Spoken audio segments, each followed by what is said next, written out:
Hey Warpugs. So today we're going to be checking out a little bit from the Exploring series. This was requested by Baron von Eichenkrug. And this is Exploring the SCP Foundation, SCP-4812 Wrath. Now, it has been a little while since I've seen something from the Exploring series. It's been a little bit. But I have been waiting to get back into it. Now, what he says in the description for this is, of the request, it's, you've seen the floating series, city, here's some context for it. Now, I'm sick, not feeling well. It's probably been a good long while since I've seen anything about the floating city. But I got a feeling as soon as this starts up, it's going to come back to me. The neurons are going to start firing in my brain, and I'm going to remember what I'm going to remember what's being talked about here. Now, Warpugs, leave a like down below, leave a comment, let me know what you think, and definitely subscribe. Not just to me, but to the Exploring series. All their links are going to be in the description down below. I highly recommend it. But let's go ahead and jump into this. Warpugs, Wrath. It's the most requested. It's the most requested thing for me to check out on the server right now. So let's go. SCP-4812 Wrath. The SCP universe is primarily one focused around humans and the effects that these anomalies have on human life. There are articles I've touched upon. He used a lot of Dark Souls related imagery for this one because obvious reasons later. Okay, well, this is going to be fun. Let's roll. Though, that are about anomalies interacting with other anomalies, and histories of species other than humans. History often bleeds into the present, though, and with SCP-4812, we'll be looking at some remnants from a couple past kingdoms and setting up for something larger. SCP-4812 describes not one, but 3 separate entities that are collectively designated as 4812. Okay. Conveniently, one of them is classified as safe, one is Euclid, and one is Keter, so we can refer to them as S, E, and K for simplicity. There's also mention of a 4th, redacted entity, but we'll get to that one towards the end. Okay. 4812-S is a large, amorphous entity located in a pitch-black cavern underneath France. It's attached to the cave walls by a number of long, adhesive appendages, and its body is covered in many more of these appendages.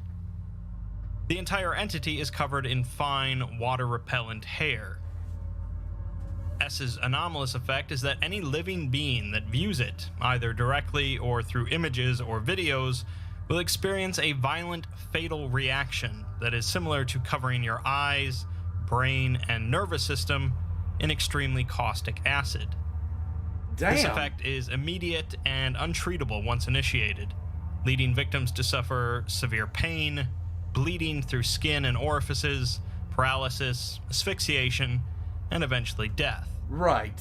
For this reason, no amount of light is to be let into the cave, and only a completely blind MTF is allowed to interact with the entity. Okay, this artwork is downright creepy. Even the hairs shaved off of the creature cause severe nausea, hallucinations, and swelling of the eyes and brain if viewed, leading to death as well if not treated promptly.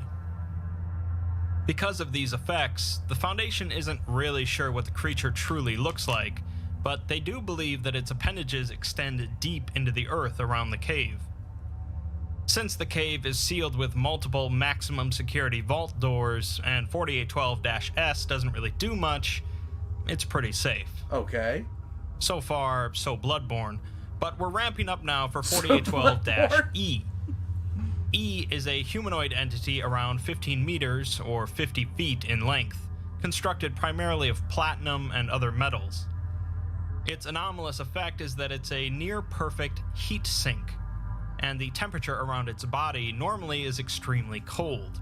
Okay. Basically, its body automatically sucks the heat from around it, and it's capable of reducing a standard containment cell to near absolute zero in around 16 seconds. Damn, okay. Because of this effect, E is constantly surrounded by an aura of frozen air and water, unless exposed to high temperatures, obscuring its true appearance.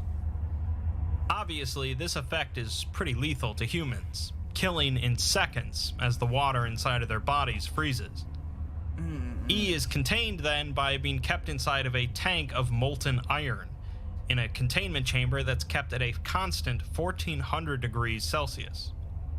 A drop in internal temperature of more than 50 degrees is considered a breach of containment. Okay, a little trickier, but still contained. The Foundation is having a lot of trouble, though, with 4812-K.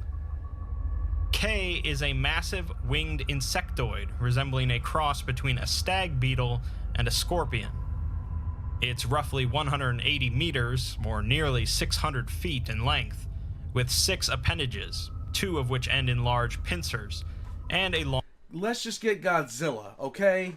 That's what we need right now. long tail ending in a serrated barb. Curiously though, instead of an insectoid mouth and eyes, it instead has a human face, the size of a normal human male, meaning that it looks especially small compared to its massive body. Goomba. It also has 4 wings, and its entire body is covered in a thick, highly reflective chitin, making it nearly invisible visually. K spends most of its time in the upper stratosphere of Earth, rarely moving in any perceptible way except to maintain altitude. Because of its invisibility, the fact that it doesn't produce heat or reflect sound, and its rate of movement meant that the Foundation had no idea it even existed for a long time. Now that they know it exists, though, they of course have to try and contain it, but it's been rough going. Any ship or drone that could keep pace with it, as it can travel in excess of 800 kilometers per hour, are easily destroyed by its strength and size. Right. Any weapon that has actually connected with it has not damaged it in any perceptible way. Why would you shoot at it? That's my question. In fact, it would seem that any kinetic energy that collides with it is reflected entirely, leading Foundation researchers to think that the entity is in some way a near-perfect reflector. So far, then, we have 3 rather unique entities, none of which really pose an excessive threat, but also don't seem to be connected in any meaningful way. Okay. We're told that none of the entities should ever be exposed to either of the other 2, but we'll have to read on to find out more. Okay. The next item related to 4812 is a series of documents and artifacts recovered from an anomalous collector before his death. The collection is named the Connington Set, after the 18th century English archaeologist and occultist Winston J. Connington, whose research led the Foundation to discover multiple SCPs. The collection includes 16 coins of various shapes and sizes, none of which match any known currency, 5 Egyptian papyrus scrolls that appear to be ancient star maps, with illegible notes in the margins that seem to have been bleached out at some point, 3 large leather-bound tomes written in German, full of what appeared to be archaic coordinates, with one book marking changes in temperature. These books were seemingly written over the course of many years. A brass spyglass with a cracked crystal lens containing a number of small ornate mechanisms. A thick burlap sack containing at least 3 more consecutive burlap sacks, and in the center, a thick gelatinous mass. Looking at the sack tends to make subjects feel ill and suffer from a slight burning sensation behind their eyes. A pair of glasses with iron frames and solid iron lenses, which, when worn, show a slight glow when looking at the burlap sack. A thin circlet made of gold and platinum, with 3 prongs situated around the circlet, 2 of which are broken, and 1 contains a small glass sphere that is warm to the touch. Finally, there's a journal, written by Connington himself, which contains depictions of all 3 4812 entities and his personal research. One of the 3 leather-bound books has a short section in Italian, presumably written by a different author than the rest, containing a list of names and dates. Many of the dates have another number written after the date, such as 1343-89, listed next to the name Tornold of Yair. The rest of the section has been translated for us, and it's here we get our first bit of history. Okay. There apparently was a great old lost kingdom that was respected above all others, known as the House of Apollyon, or the Sky Kings of Old Okay, now I remember.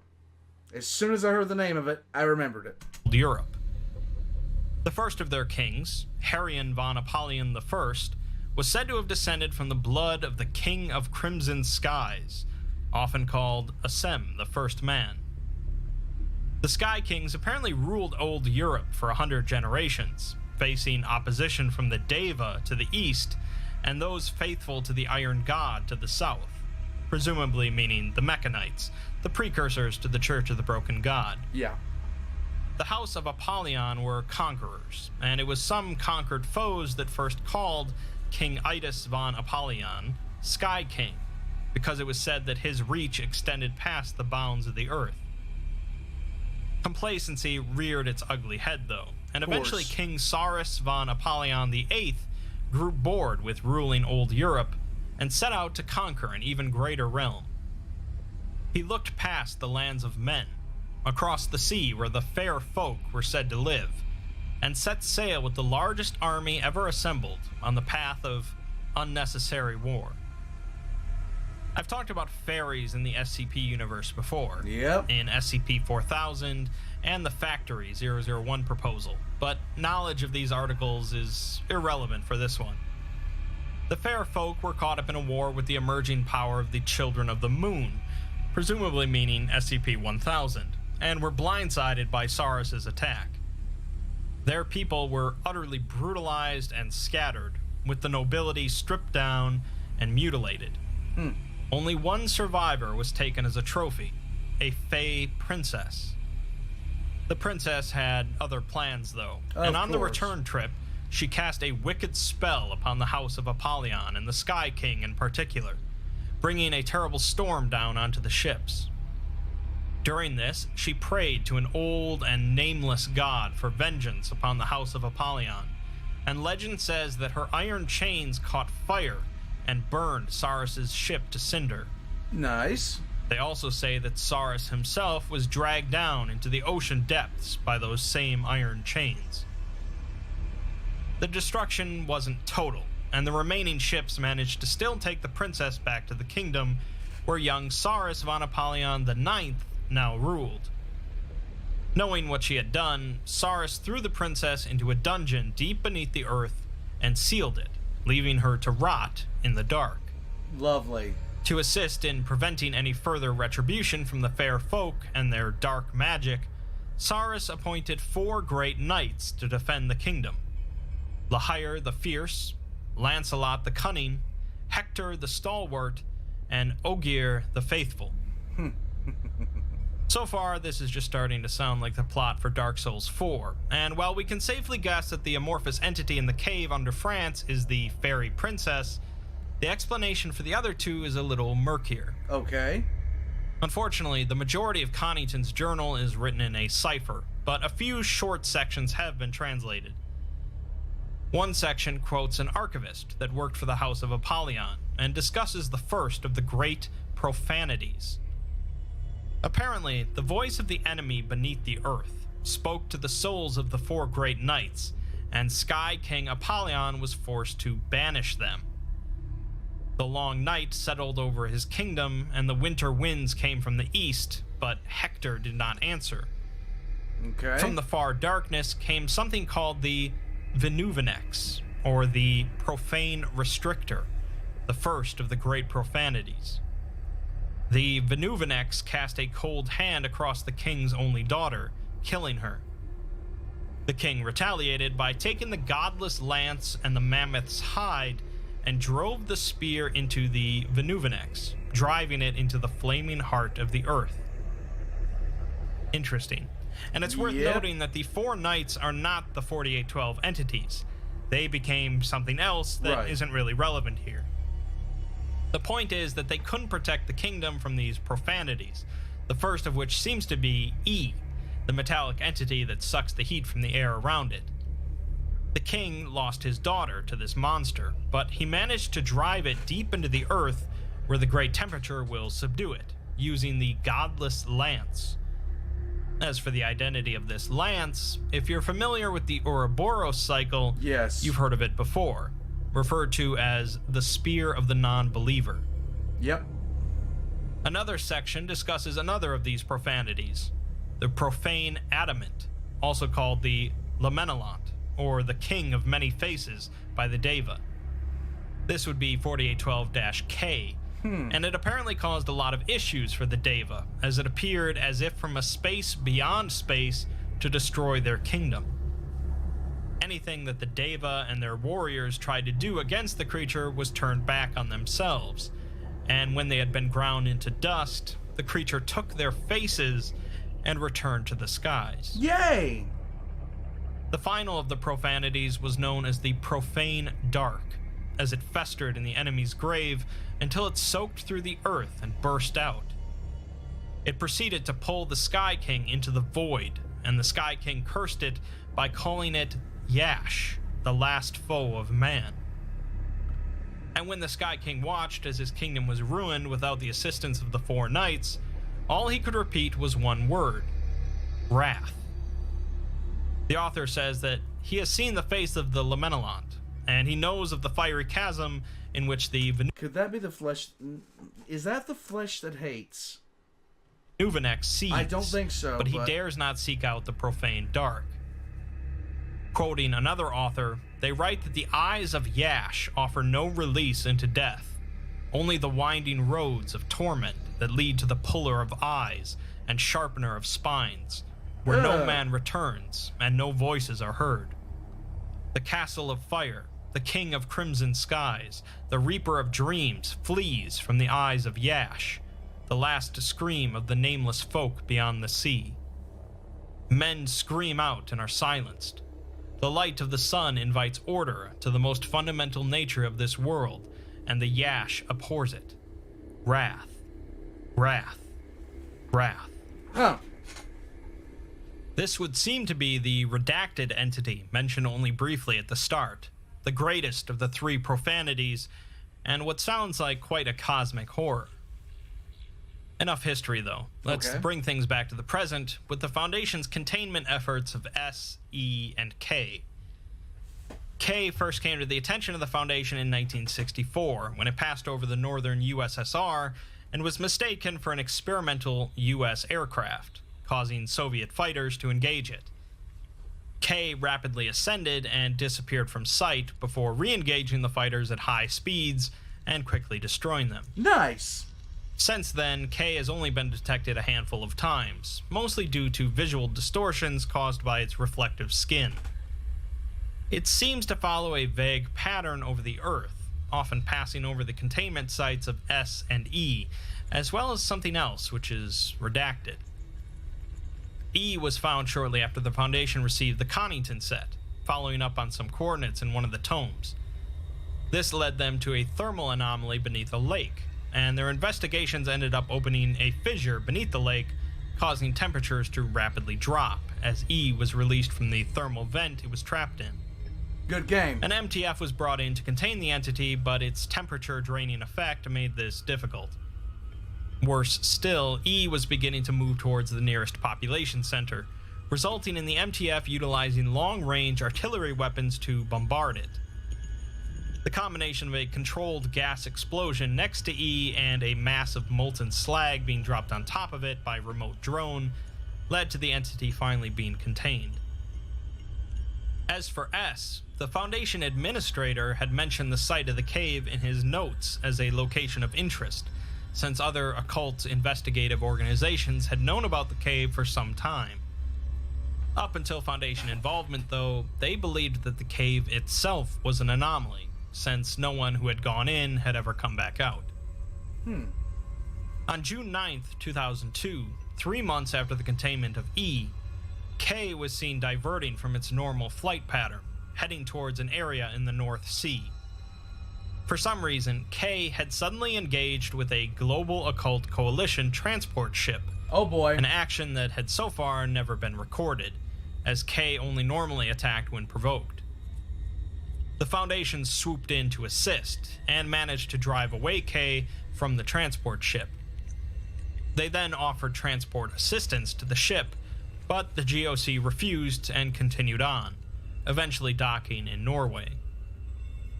At the same time that this skirmish was going on, E had become increasingly active, necessitating the activation of previously untested technology to further increase the containment temperature. Okay. Also, several tremors were felt near the site of S, and seismographs revealed that a large portion of the cave system had collapsed, and S has since moved upwards no less than 70 meters. So yeah, it would seem that the GOC were up to some shenanigans, and they've got the three entities upset. Sometime after those events, the Foundation received a transmission from the GOC, informing the Foundation that they are forbidden from further involvement with three specific paranormal entities. The first is given the codename Mars by the GOC, Okay. a massive winged scorpioid entity, K. The second is called Pluto, a large human-like entity that dramatically alters the total energy of the system directly surrounding it, E. The third, though, is called Eros, a small, partially mummified, vaguely human-like entity currently in possession of the GOC. We haven't really heard about this one yet, The and unknown. the Foundation doesn't believe that Eros is one of the three entities described in the Connington Set, Oh, okay. meaning not one of the three profane entities. The GOC know that the Foundation have E, and tell them to make every effort to destroy it, as well as turn over all info they have about it and the other two entities to the GOC. See, the GOC don't have the information from the Connington Set, but the Foundation doesn't have some info that the GOC have found, meaning no one's playing with a full hand of cards. The GOC tells them that the Russians managed to get a tracking device on K a few years ago, Oh. allowing them to accurately follow its path. It seems to be looking for something. They believe that E, K, and the Eros entity they have are the three profanities, and they're looking for the princess that cursed them into existence. Following K's path, it appears to be favoring someplace in France, the cave where S is located. They thought that Eros was the princess at first, but it's too small to be a human woman, and the physiology is all wrong. Okay. Like I said, the GOC don't have all the info. It's either a Fae or an A. And they have no idea that fairies were involved. This means that S is not the princess. Eros is. They've been trying to kill Eros to weaken the princess, which they believe to be in the cave, not realizing that Eros is the princess. K attacked their transport ship containing Eros to free her, because only the princess can fully control the three of them, including the Profane Dark, which is the entity in the cave. Right. The Foundation realizes at this point that things are very close to complete disaster, and rush to completely seal in the cave while trying to figure out a way to shoot K out of the sky. All in all, this is just a lot of fun world building, with glimpses of past anomalous civilizations, and the way that ancient history in the SCP universe often sticks around to complicate the present.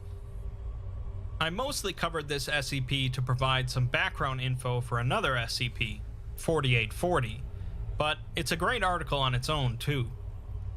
Funny that this all came about because a single king wasn't satisfied with his kingdom, Right. and unfortunately attacked some very wrathful foes. Are we gonna get a quote? Yes, we are. The last of the profanities. Okay, hold on a second. The last of the profanities that lay upon the doom of the house of Apollyon was one with no depiction in any text save for a black smear. This was the king of horrors, the profane dark, the one that festered in the enemy's grave until it soaked through the earth and burst forth like a fetid tide. The curse on the Sky King's lips as it pulled him into the void called this great terror Yash, the last foe of man. Without the higher sword, Lancelot's mace, Hector's spear, or Ogre's faith, the full might of the sullen sorrow was brought to bear on Apollyon's swollen heart, which shattered with his ruined kingdom. Wrath, he spoke. Wrath, wrath, wrath. Okay.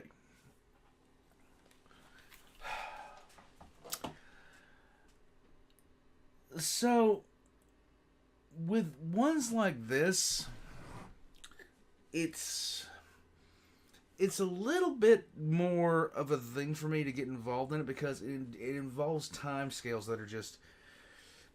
I'm a big person about timelines and time scales. So sometimes it's a little bit difficult for me to follow along with these particular SCPs. There's nothing wrong with that. It's just, for me, this one becomes a little more difficult to follow along with because of the massive amount of things that are involved in it.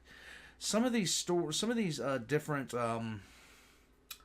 canons require a lot more research than the others, as far as I can see. But they're still enjoyable nonetheless. Warpugs, thank you for introducing me to SCP. It has been a thrill ride ever since I started with this. And for this one, the Floating City of Apollyon, that was something that I learned about a while back. And it took me a little bit to...